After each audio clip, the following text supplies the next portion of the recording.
Assalamualaikum warahmatullahi wabarakatuh.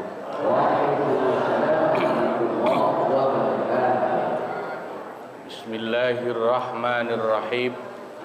Alhamdulillahi rabbil alamin. Wa bihi nasta'inu ala umurid dunya waddin. Wassalatu wassalamu ala sayyidina wa maulana Muhammadin wa ala alihi wa sahbihi ajma'in, amma ba'd.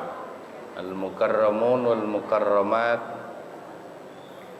para asyatidah, para sesepuh yang saya muliakan, wabil khusus Bapak Kiai Haji Muhammad Ja'far, Bapak Kiai Haji Ahmad Habibi, Bapak Ustadz Abdul Hamid Mustafa Al-Hafidh, Bapak Kiai Haji Muhammad Misjan, Bapak Haji Muhammad Tahir, pengurus Masjid Babu Tayyib, para jamaah yang dimuliakan Allah, yang moga-moga semua dicatat sebagai ahli-ahli surganya Allah.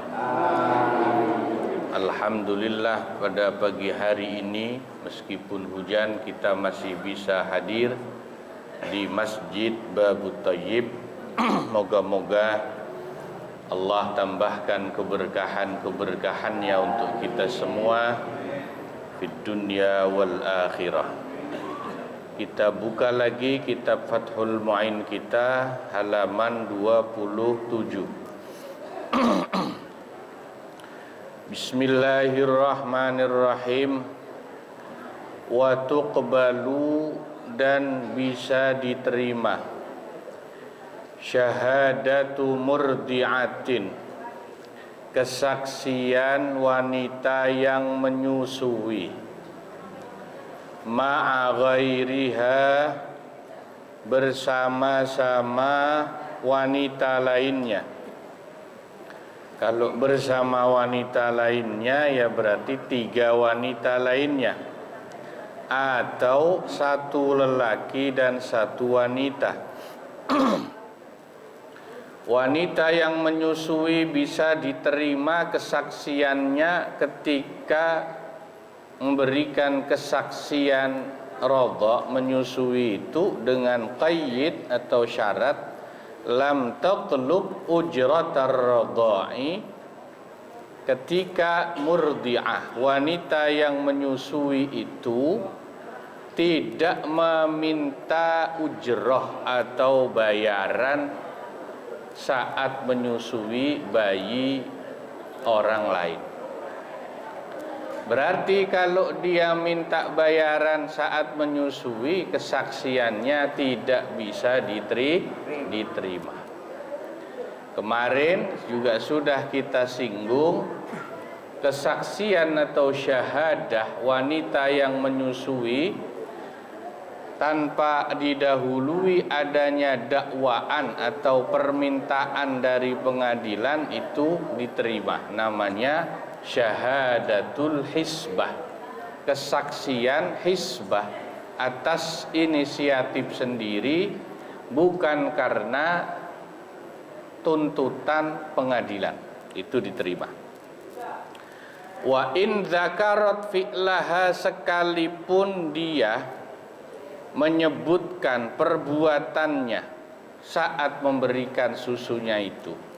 Contohnya ka asyhadu anni arda'tuha, dengan kalimat asyhadu anni arda'tuha, saya menyaksikan bahwa saya menyusuinya. Memang ini agak kurang lazim. Mestinya saksi itu kan orang lain, bukan pelaku. Tapi dalam kasus radha, pelaku yang menyusui bisa bersaksi bahwa dia menyusui. Nah, ini. Wa syurita, dan disyaratkan syahadatur radha'i, persaksian radha itu, zikru waqtir radha'i, menyebutkan waktu saat menyusui itu kapan. Dalam persaksian harus disebutkan secara detail. tanggal,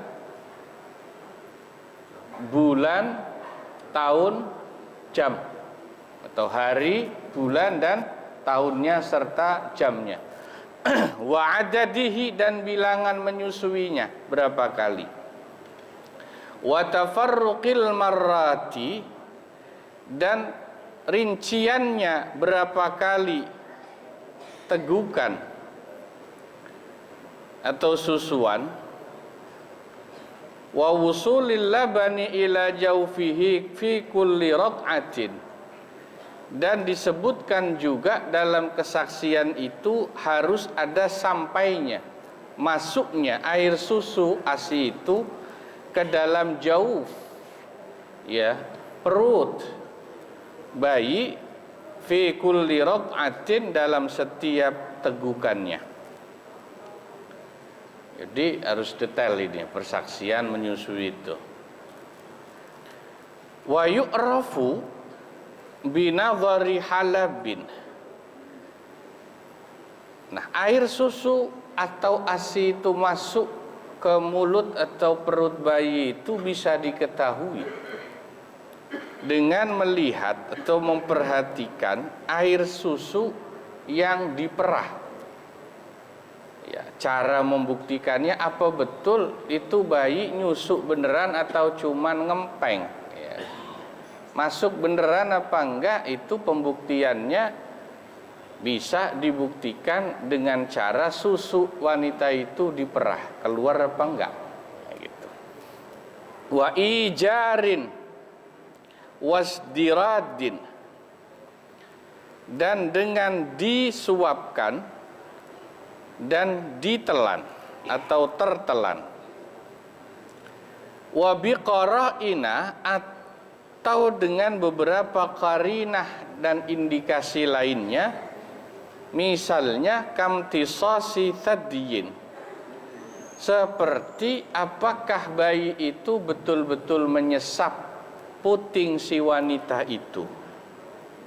Wa harkati halqihi, dan apakah ada gerakan dari kerongkongan bayi itu waktu nyusuk. Kalau nyusuk beneran kan kerongkongannya kelihatan gelek-gelek gitu ya.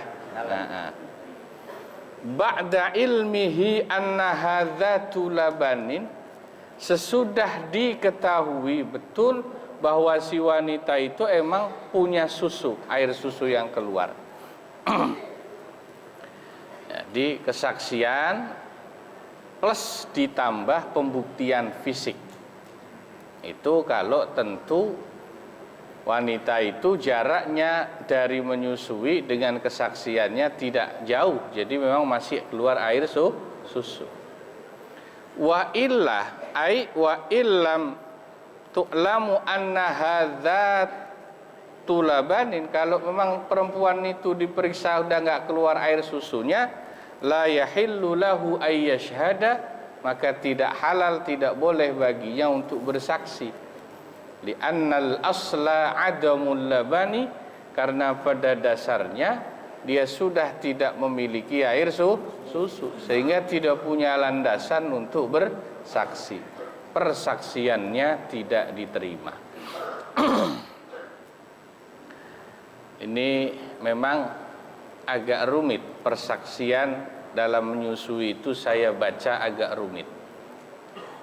Kalau menikah, saksi nikah, apa betul si fulan itu anaknya si fulan, misalnya ya, itu kan nasab bisa dibuktikan lewat kesaksian orang yang menikah dan menjadi saksi nikah.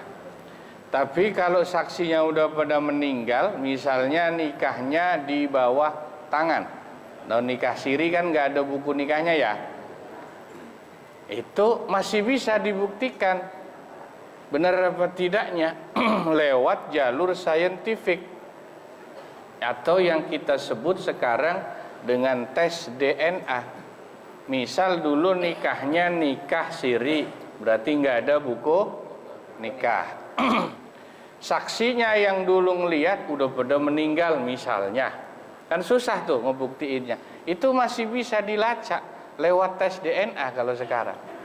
dites. Kalau kecocokan DNA-nya bapak dan anak itu identik sama, bisa diakui memang dia anaknya secara nasab. Tapi kalau persusuan nggak bisa, Pak. Sebab belum ada tes DNA yang membuktikan dulu saya disusui siapa. Sebab susu tidak akan mempengaruhi DNA saya. DNA seseorang itu hanya dari darah. Jadi kita minum susunya siapa aja itu nggak bisa dilacak kecuali tercatat dan ada saksinya. Maka saksi menjadi kunci dalam menetapkan hukum radha. Oh betul dia disusui ibu ini, berarti dia mahramnya atau anaknya secara susuan. Wala yakfi, dan tidak cukup fi ada'i syahadati, dalam menunaikan kesaksian itu, zikruhu, hanya menyebut zikruhu al-qara'ina, dengan hanya menyebut qarinah atau tanda-tanda saja. Bal ya'tamiduha wa yajzimu bisyahadati, akan tetapi dia wajib meyakini, memantapi qarinah-qarinah atau tanda-tanda indikasi kebenaran itu bisyahadati, dalam persaksiannya.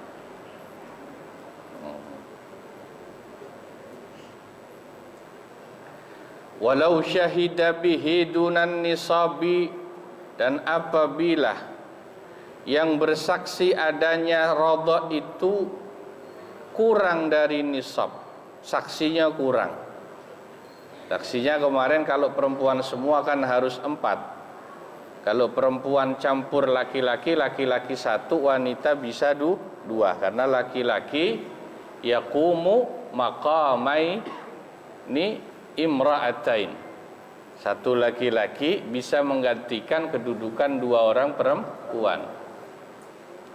Aw waqa'a syakkun fi tamamir radha'ati awil haulaini, atau ada keraguan dalam jumlah tegukannya. Awalnya hadis Nabi itu menyebutkan syarat hukum radha itu 10 kali susuan, 10 kali nyusu sampai kenyang. Sekali nyusu sampai kenyang berhenti sendiri itu dihitung 1. Awalnya itu 10 kali minimal, baru hukum radha ditetapkan. Tapi kemudian hadisnya dinasah oleh hadis yang lain, dengan 5 kali susuan sudah terjadi hukum radha. Jadi terjadi nasakh mansukh, tidak hanya dalam ayat Al-Quran, tapi an-naskhu fil hadis bil hadis, atau fis sunnah bis sunnah. Al-Quran bisa dinasah dengan Al-Quran, ayat 1 menasah ayat lain, atau an-naskhu fil ayah bis sunnah, satu ayat bisa dinasah hukumnya dengan satu hadis. Atau an-naskhu fis sunnah bis sunnah, menasah satu sunnah, satu hadis dengan hadis lainnya. Dalam hukum radha yang terjadi adalah an-naskhu fis sunnah bis sunnah, menasah satu hukum melalui sunnah Nabi dengan sunnah lainnya. Nah ini ada dalam ilmu usul fikih, pelajaran nasakh mansukh itu. Awil haulaini, atau ada keraguan dalam umur si bayi. Kan syaratnya dia belum 2 tahun. Jangan-jangan pas nyusu udah 2 tahun. Apa belum ya? Ada keraguan. Aw wusulil labani jawfar radi'i, atau keraguan dalam hal apakah itu benar ditelan asinya atau enggak, masuk ke mulut si bayi atau cuman diemut. Lam yahrumin nikah, maka hukum nikah tidak haram, atau tidak terjadi hukum mahram, bahasa gampangnya, karena kesaksiannya diragukan. Lakinil wara'u, akan tetapi hukum yang berdasarkan kehati-hatian atau wara' al-ijtinabu, itu sebaiknya menjauhi pernikahan yang seperti itu. meskipun kesaksian rodoknya diragukan. Wa illam tukhbirhu illa wahidatun, sekalipun tidak disaksikan kecuali hanya satu orang, meskipun saksinya cuma satu orang, kan kurang, berarti harusnya 4 wanita. Sebaiknya kalau sudah ada saksi meskipun kurang, jangan nikah, takutnya beneran itu betul terjadi rodok gitu. Nah ini nanti kalau sekarang dalam hukum yang terjadi dalam realita ada kasus namanya bank ASI. Apa? Bank ASI. Bank ASI itu ya seperti bank tapi yang mengumpulkan ASI-nya wanita-wanita yang berdonasi ASI untuk diberikan kepada bayi-bayi yang tidak punya ibu, ibunya meninggal, butuh ASI dari wanita lain, dikumpulin untuk diberikan. Hukumnya bank ASI itu diperdebatkan oleh para ulama, boleh apa enggak Pak? Minta susu kan ada alat itu ya, sedot dari ibu-ibu yang punya ASI, disimpan oleh satu lembaga untuk diberikan kepada bayi-bayi yang butuh, karena bayi itu misalnya nggak punya ibu, ibunya meninggal pas lahirin, itu namanya bank ASI itu. Ini sempat rame dulu dibahas oleh para ulama hukum bank ASI itu, ya. Tapi kemudian mayoritas ulama masih memperbolehkan. Syaratnya begini, pertama,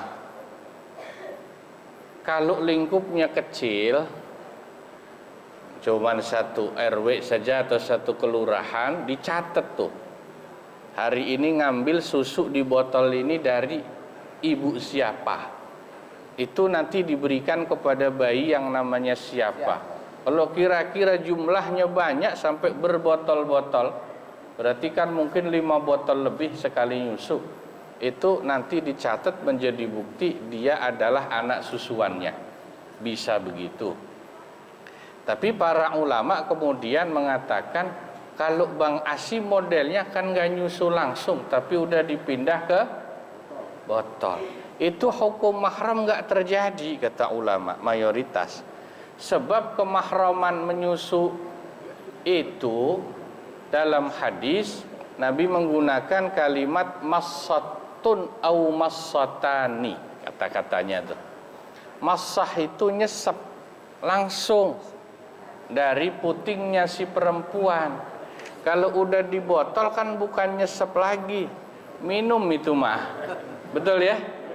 Nah, maka di kalimat itulah yang menjadi dasar perdebatan ulama, bahwa bank ASI tidak menyebabkan hukum mahram rodok, hukum persusuan sebagaimana menyusu langsung kepada wanita yang menyusui. Itu soal bank ASI. Tapi tetap ulama menyarankan kalau terjadi bank ASI seperti itu, apalagi ada catatannya, lebih baik ya dihindari pernikahan yang ada hubungannya dengan bank ASI tadi. Ya, di sini nggak ada ya, jarang ya. Jarang. Mendingan ganti susu botol sapi ya.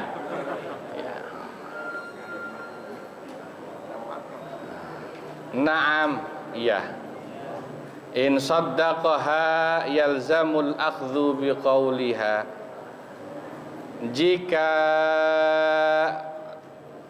pengantin laki-laki itu membenarkan ucapan atau ikrar dari si perempuan itu, maka wajib mempedomani ucapan si perempuan itu. Atau jika membenarkan kesaksian wanita itu, maka wajib dihukumi sesuai dengan ucapan wanita yang bersaksi itu. Wala yathbutu al-iqraru birradha, akan tetapi hukum radha persusuan tidak bisa ditetapkan hanya semata-mata dengan ikrar. Ikrar itu pengakuan pelakunya sendiri. Illa birajulaini adlaini, kecuali dengan adanya dua orang laki-laki yang adil sebagai saksi. Lah ini sampai sini selesai ini pembahasan hukum mahram sebab persusuan ya. Berikutnya nanti mahram sebab musaharah atau perbesanan ya. Wallahu a'lam bishawab, wa ilaihil marji'u wal ma'ab. Nah, semoga ini manfaat ya. Terima kasih, kurang lebihnya mohon maaf. Wassalamualaikum warahmatullahi wabarakatuh.